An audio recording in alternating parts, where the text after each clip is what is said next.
साफ मांग है कि देश के अंदर में कॉरपोरेट राज नहीं चलेगा। मजदूर किसानों का यह देश है, मजदूर किसानों का यह लोकतंत्र है। मजदूर किसानों के लिए नीतियां और योजना बनानी पड़ेगी। कॉरपोरेट भगाओ देश बचाओ नारे के तहत हम सब राज नहीं। नमस्कार, आप देख रहे हैं दी आज़ादी। मैं अभिषेक कुमार। आज सेंट्रल ट्रेड यूनियन के आह्वान पे आज 9 अगस्त यानी क्रांति दिवस के दिन पूरे देश में श्रमिक संगठनों का प्रदर्शन चल रहा है। इस वक्त हम पटना के जीपीओ गोलंबर पे हैं। आइए यहाँ पे हम प्रदर्शनकारियों से बातचीत कर रहे हैं। हमारे साथ बातचीत करने के लिए हैं सीपीआई पटना के सचिव विश्वजीत कुमार जी। इनसे बातचीत करते हैं। क्या कहना चाहेंगे सर, किस चीज़ को लेकर आप लोग? देखिए, देश के अंदर में देश की सरकार जो ये मोदी सरकार है, दुर्भाग्य से ये तीसरी बार आ गई।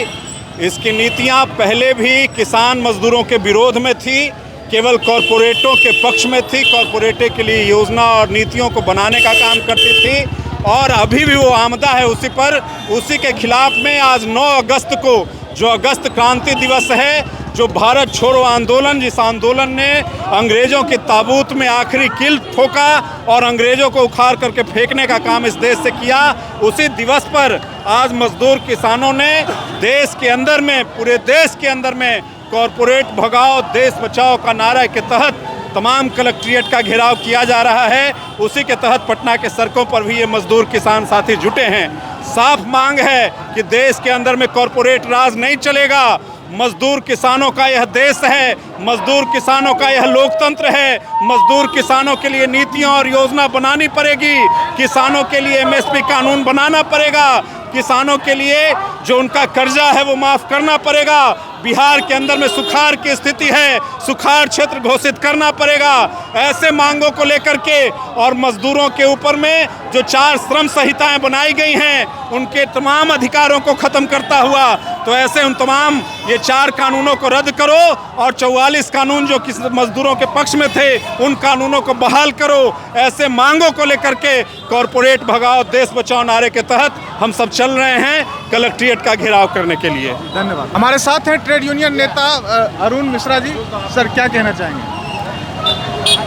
आज 9 अगस्त है और ये अगस्त क्रांति दिवस है और इस दिन आज तमाम ट्रेड यूनियन, किसान सभा, सब संगठनों ने मिल कर के ये कॉल दिया है कि हम पूरे देश में और उसी क्रम में पटना में ये आज प्रदर्शन हो रहा है और इसमें जो खेती किसानी सब कॉरपोरेट के हाथ में देने की कोशिश है सरकार की और सारे सार्वजनिक क्षेत्रों को जो बेचने की कोशिश है, इन सब के खिलाफ ये आंदोलन है और ये एक श्रृंखलाबद्ध आंदोलन है।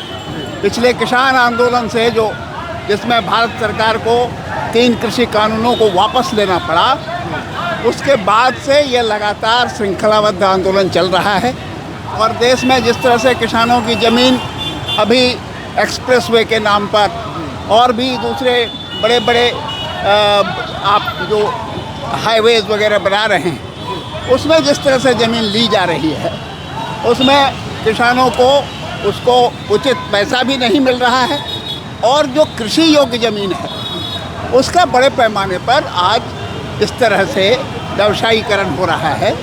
तो ये भी आने वाले समय के लिए बहुत ख़तरनाक है।